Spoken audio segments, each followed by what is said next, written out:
Thanks for everything, boss. Maybe I can repay the favor sometime. Maybe I can do something for you, like cutting your throat.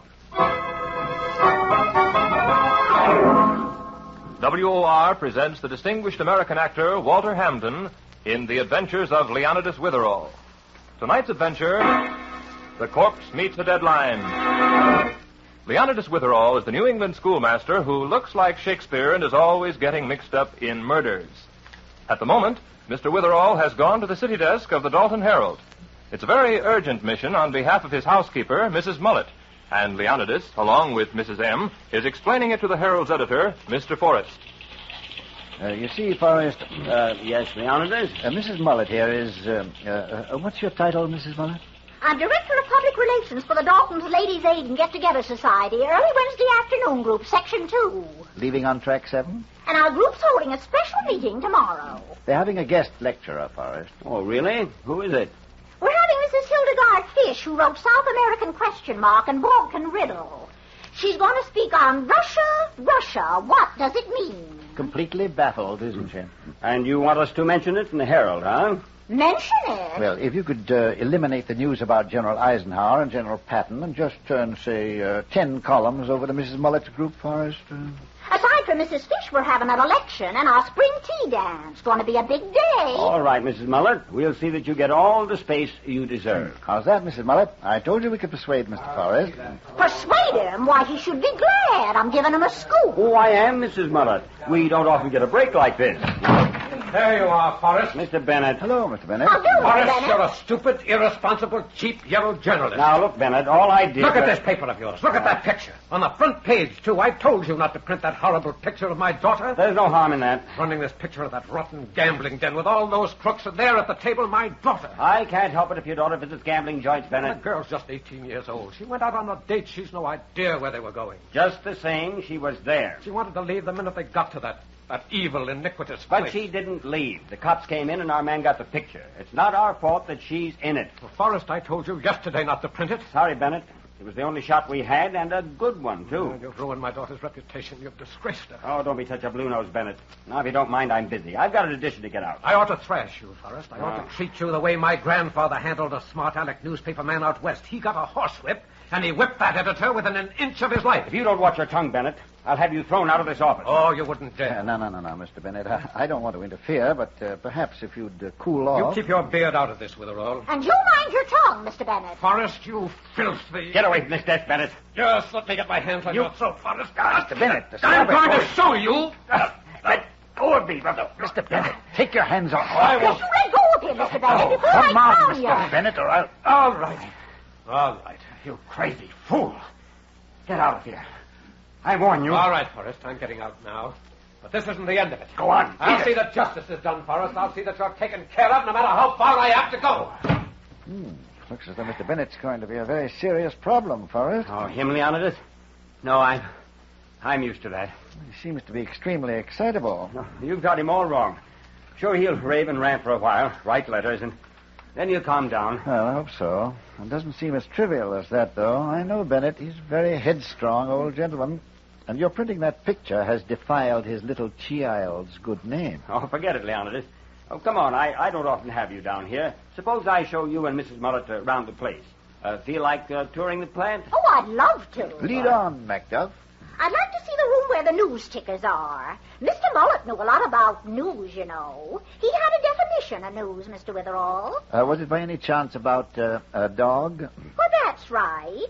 He said that when a dog bites a man, that's not news. But when a man bites a dog... Tell me, Yes? anyone ever take a good bite out of Mr. Mollett? Well, how did you know?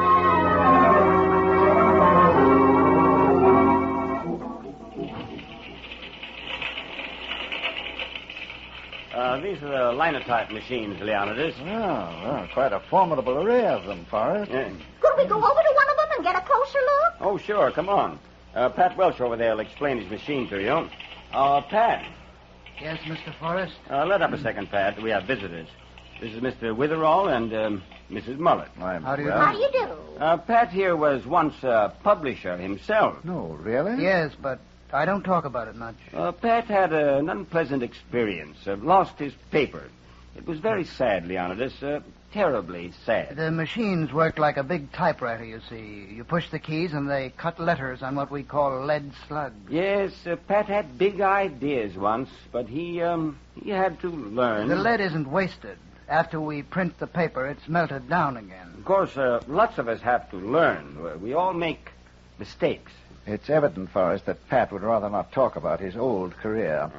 Now, where do you melt down the lead? Oh, we have it in those big cauldrons. You see them on the platform up there? They're right over your head. Oh, yes. You see the steam coming off? Well, that's piping hot lead in that cauldron, boiling like noodle soup. Ah, noodle soup. Get that, Mrs. Mollett?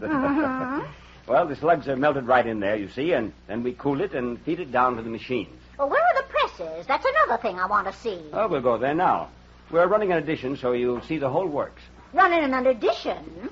Well, shouldn't you do something first about my story, the ladies' literary group? Oh, yes, Forrest. Mrs. Mollett would like you to stop the presses for it. Oh, we'll get it in the next edition, Mrs. Mollett. I put our top reporter on the job. Jackie Bigelow, the minute I get back upstairs. Jackie's our best man, you know. We'll do your story full justice. You sent for me, Mr. Forrest? Yes, Jackie. I just left Leonidas Witherall. He had some woman with him, a Mrs. Mollett.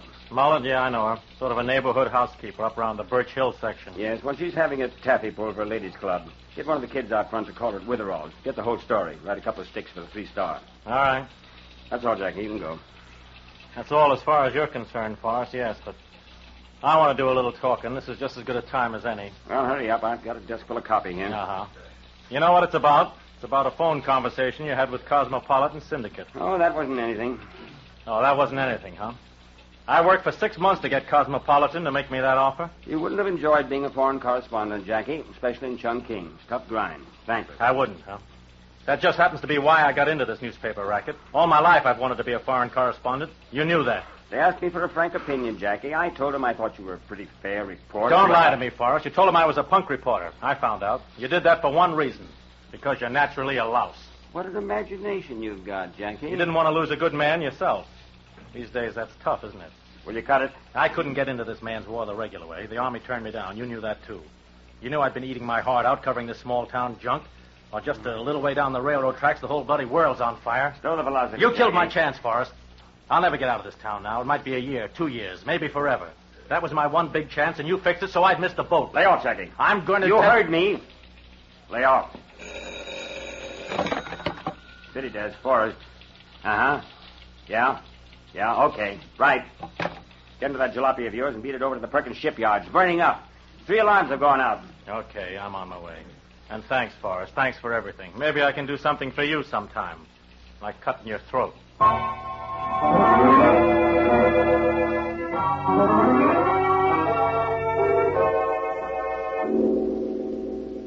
What can I do for you, Mr. Bennett? I've come here to your place, Mr. Witherall, to apologize for my behavior this morning at the Herald office. It was deplorable, Mr. Bennett. But, of course, you felt printing that picture of your daughter was very embarrassing. That's just the point. I wanted to apologize to you, but I certainly don't intend to retract anything I said to Forrest. In fact, I want your help. Really, Mr. Bennett?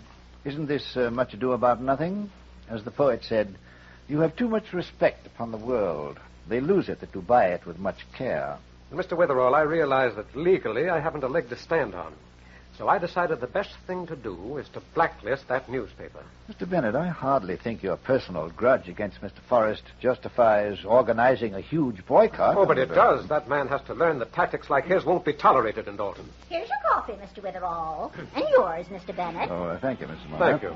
Now, Mr. Witherall, about blacklisting the Herald. If a group of prominent citizens of Dalton, led by you and me... Grasshoppers, listen to those fire engines go.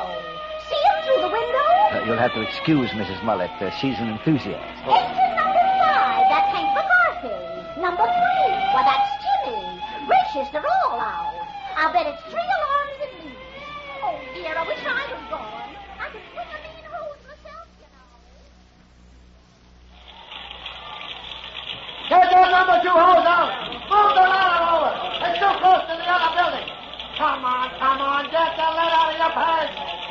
Well, if it ain't the Herald Star reporter. Hiya, Jackie. Hello, Chief. Well, it's a nice little blaze you got. Yeah, it's on, Jackie. But we'll have it licked soon. Anybody got any idea about how it started? That's what has us wondering, Jackie. It looks phony. You mean it wasn't an accident? Well, now, I don't want to be quoted as saying I'm positive, but I wouldn't be surprised if this shipyard's burning because of saboteurs. No kidding. Saboteurs. Yeah, I said I'm not positive, Jackie, but we suspect it. Thanks, Chief. I gotta go call the desk. Brother, sabotage in little old Dalton. Me for that telephone.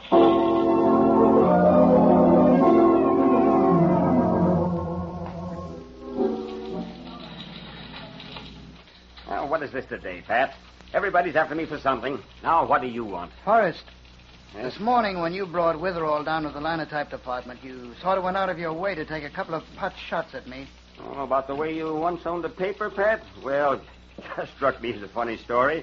Little sidelight on one of my employees. You like that idea, don't you, that I'm just one of your employees now? Pat, in San Francisco 10 years ago, when you started a paper that you said would put mine out of business, I warned you. I said not to try it. Because you wanted to be the boss of the whole show, huh? You weren't making enough money. You had to squeeze the life out of any paper that tried to get started in the same town. I was just meeting competition, Pat. Yeah, by having my delivery boys beaten up in dark alleys. By sideswiping my trucks so the two of my drivers spent a year in the hospital. By knocking over any stand that carried my papers. And by breaking that poor Italian peddler's neck. That was just an accident, Pat. Sure, that's what the police called it. But I've got another version. I know you've got blood on your hands, Forrest. And you wrecked me. I lost every penny I had trying to buck you. I told you then, don't try it. Remember? All I remember is that you're a crooked chiseler who ruined my business. You're a gangster and a killer, and I'd... Yes? Forrest, this is Janky Bigelow. I'm at the Perkins shipyard. Yeah, what have you got? Better hold the 3-star for a replace. This ain't no ordinary fire. Looks like sabotage. Sabotage. What's he saying? Sabotage at the shipyard? You stay there, Jackie.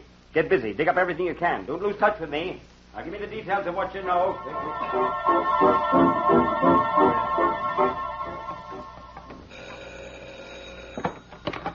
City desk, Forrest. Boss, this is the press room. Number 3 and 4 presses just broke down. Broke down? Now? Oh, me with a replate on that sabotage story of all that condemned... Why can't you guys fix it? Well, nobody down here, boss. They're all out for lunch. Wow. Besides, it's something very screwy. Usually I can fix it myself, but I can't figure out what's wrong this time. That would happen now. Ye gods, what kind of a day is this? Everything's going wrong. You better hurry, boss. Sorry, but I'm afraid you'll have to take a look at it yourself. Okay, I'm on my way down. This business will drive me nuts. Nuts!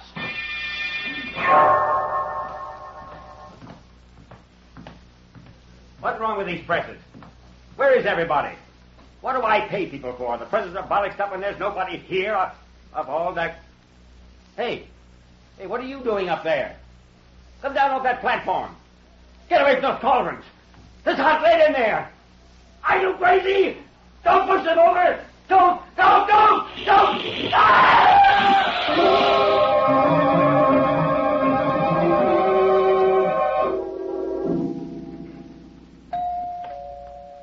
answer it, Mr. Witherall.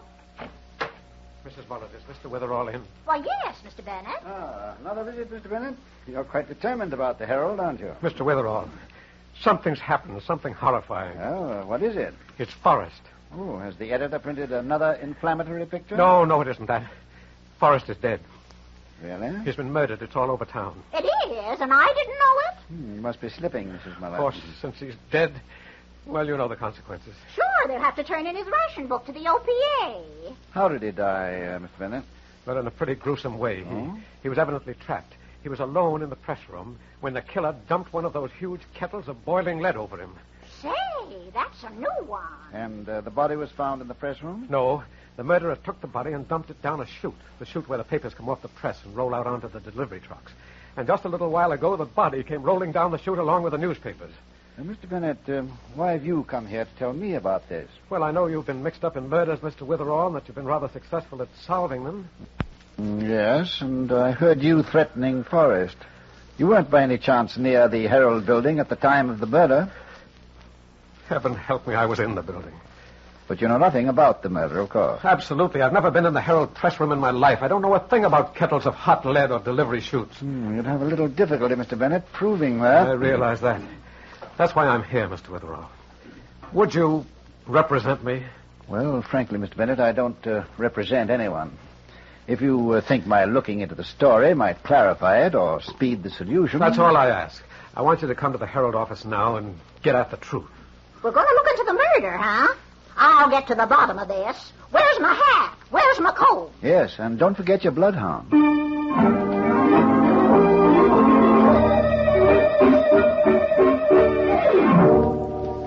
So, you see, Sergeant McCobble, Mr. Bennett claims he knows nothing about Mr. Forrest's death.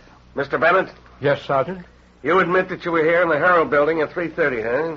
When Forrest's body came down that chute? That's right, Sergeant. But I had nothing to do with it. What were you doing here, Mr. Bennett? Well, I was on the street floor. I decided to come back and demand that Forrest print an explanation, an apology for printing my daughter's picture. But you never got up here to the city desk, Mr. Bennett? No, Mr. Witherall, I changed my mind and I left. Now, you see, Shakespeare, you can't expect me to believe stories like that, can you? Wait till you hear the fairy tale that linotyper's got. Hey, boy, it's a dilly. Don't mind Sergeant McCobble, Mr. Bennett. They figured morale in the police force was too high, so they took him in. Ah, Mrs. Mullett's in again. She's the only overage destroyer that never got to Britain. What's that?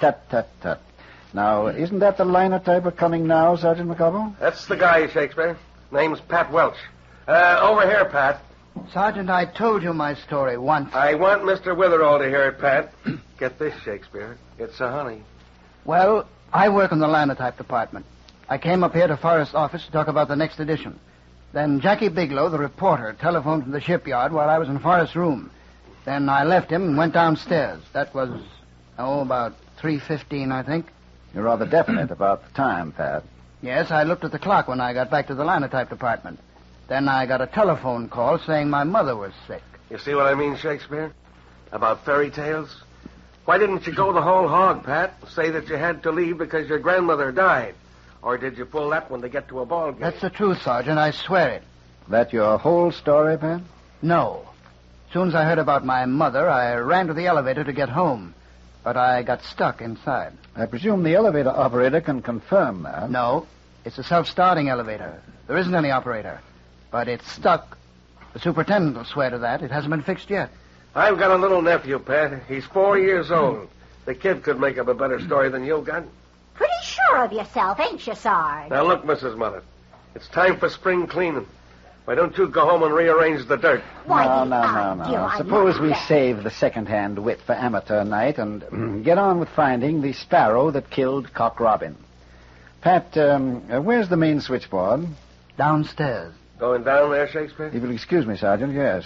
It's possible that the phone girl can confirm whether or not Pat received a call after 3 this afternoon. Okay, go on. I'll wait here. Look, Mr. Witherall, you said you'd help me. Now you're wandering off to corroborate this man Welch's story. Mr. Bennett, our objective was the truth.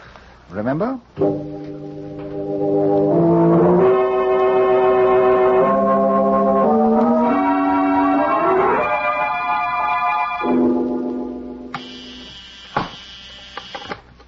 Dalton Herald, good afternoon. Oh, I'm sorry, Mr. Forrest is out. He's getting a fitting for a wooden suit. Yeah, somebody didn't like his face, so they pushed him into beg that. your pardon. I understand your name is Ruth. That's right. Jeepers, if you don't look like, what's his name, Shakespeare. If I could only write like him, too. But my name is only Witherall, Ruth. Oh, that's it. You're from Meredith Academy. Yes. I'm curious about what happened earlier this afternoon to, what's-his-name, Forrest. Oh, that. Gee, Pat Welch is in a fix, huh? Everybody knows him and Forrest hated each other's guts, if you'll pardon the expression. Ruth, was there a phone call for Pat this afternoon? Oh, yeah, about 3 o'clock. I don't know who it was from. I only ask who's calling when they ask for an executive. Oh, ain't it a shame? Patty's such a sweet guy. And Forrest, if you'll pardon the expression, was a high-class stinker. We must have you address our English literature classes at Meredith sometime, Ruth. The tragedy of illiteracy might be the subject. Oh, gee, I'd be only too happy. With you as Exhibit A. Hi, Mr. Witherall. Well, what are you doing here? Hi, Ruthie, baby. Man, oh, man, what a fire I've been to. I'm knocked out. Oh, get ready for a Lulu, Jackie boy. Why, what's up? Well, while you were at the fire, somebody gave Forrest a bath with a bucket of that lead in the press room and then sent the corpse roller coastering down the delivery chute. Cute, ain't it? No kidding. That's it, Jack. The police are upstairs now. Hallelujah. Forrest knocked off? Boy, this is my lucky day. I get a terrific story, and on top of that, somebody puts Forrest where he belongs. Who did it, huh? They know? Sergeant McCobble's upstairs now with Pat Welsh and Mr. Bennett. They're the most likely candidates for the honor at the moment. Well, what are we waiting for? Let's go on up there. This I got to see. All right, Jack, we can... No, wait a minute. Not that way, Mr. Witherall. Up the stairs. The elevator's broken. See ya, Ruthie. Okay. Bye, Mr. Witherall. Toodle-you, Ruthie. Come out to Meredith sometime. As the students say, you'll be hotter than a $2 pistol, if you'll pardon the expression.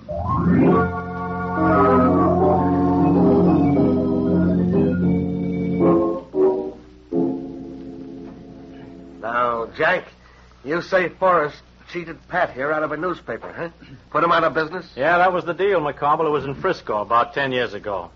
I'm sorry, Pat, but a fact's a fact. I'm not worried, Jackie. A man that's innocent doesn't have anything to worry about. Yes, as the bard wrote, truth is truth to the end of reckoning. Sergeant, aside from the fact that I happened to be in the building, you haven't a scrap of tangible evidence against me. But when it comes to motive, Mr. Bennett, you did have a violent argument with Mr. Forrest about that picture of your daughter. Since when do you convict people on that kind of evidence? We'll get all the evidence soon enough. Give the sergeant a chance, Mr. Bennett. He'll learn. Won't you, squeaky shoes? Mrs. Mollett, don't stand there with your teeth in your mouth. Why don't you... Easy. Talking about motives, Jack, I happen to know that Forrest cut you out of the job you wanted, working for that syndicate in Chungking, and I also know what it meant to you. Sure, that's right. Oh, I'm not sorry he's dead. I'll bet everybody in the building had a motive for wiping out that lug. What happened to your wrist, Jack? Huh? Oh, the bandage?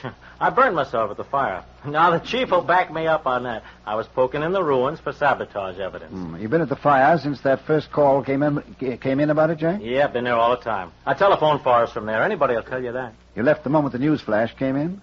Yeah, about 3 o'clock it was. Pat, you saw Mr. Forrest alive in his office when Jack telephoned? I did. After Jack called about the sabotage development, Pat, you went back to the linotype, as I understand it. That's right. When you did, you looked at the clock, and it was 3:15. Uh-huh.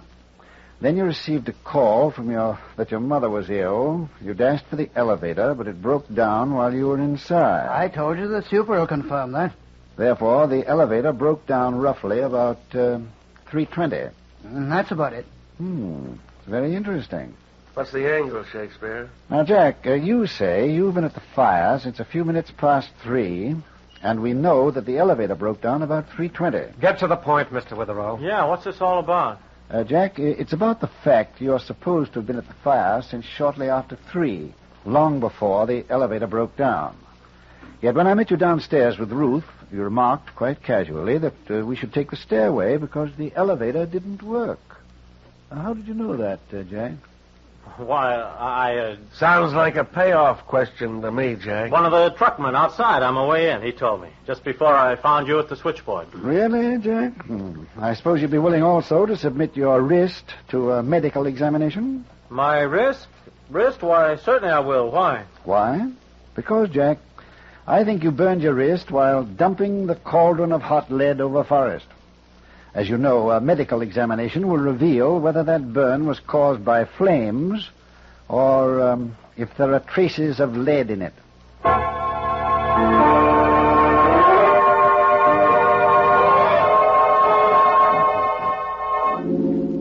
I'll have another cup of coffee, Shakespeare. Then I'll be meandering home. You figure Jack went straight to the fire, huh? Yes, McCobble. He stayed there long enough to establish his presence. Then he raced back unseen to the neighborhood of the Herald. Uh-huh. He called up Forrest from downstairs with the sabotage story, creating the impression that he was still at the fire. I get it. Then he buzzed Pat Welsh, probably using a phony voice to tell him the lie about his mother being sick. Yes, that got Welsh out of the way. Yeah. And gave Welsh a very weak excuse, too. Then Jack monkey-wrenched the presses, forcing Forrest to go down to the press room, where he was killed. The whole affair couldn't have taken more than a few minutes. Then Jack went dashing back to the fire. He'd gotten away with it, too. If he hadn't pulled that boner in front of you about the elevator. Yes, there was that. And the wrist burn. Shakespeare, how did you know the wrist burn could be analyzed for traces of hot lead? I never knew that. Sergeant, Shall I confess something to you? Neither did I. What? It sounded like such a good idea at the time. Oh, you faker. Rather neat, eh? Worked beautifully, too. Jack might never have confessed.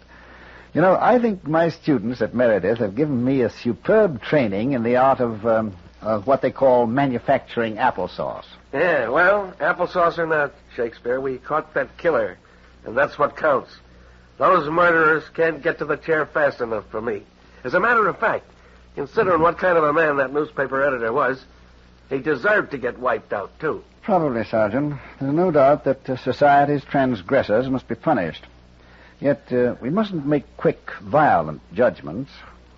We must always remember what the gentleman I'm supposed to resemble once wrote about mercy when he said, "It is twice blessed. It blesseth him that gives and him that takes. 'Tis mightiest in the mightiest. It becomes the throned monarch better than his crown. His scepter shows the force of temporal power, the attribute of awe and majesty, wherein doth sit the dread and fear of kings. But mercy is above this sceptred sway. It is enthroned in the hearts of kings.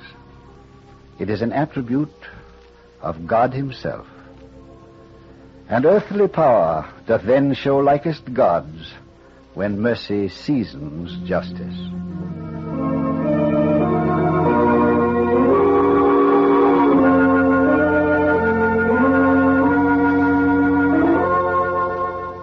WOR has presented the distinguished American actor Walter Hampden in The Adventures of Leonidas Witherall. Mrs. Mollett is played by Ethel Remey, Sergeant McCobble by Jack MacBryde. The character of Leonidas Witherall is from the mystery novels by Alice Tilton. The radio script is written by Howard Merrill, and the program is under the direction of Roger Bauer. Next week, Leonidas meets a very interesting hitchhiker, doesn't he, Mr. Hampden? Oh, yes. Leonidas is driving along the highway when he meets a young lady who asks him for a hitch. And a very informative young lady she is, too. In fact, before long, Leonidas is receiving a very practical lesson in how to win friends and influence homicidal maniacs. We hope you'll be listening next Sunday at 7, and until then, good night.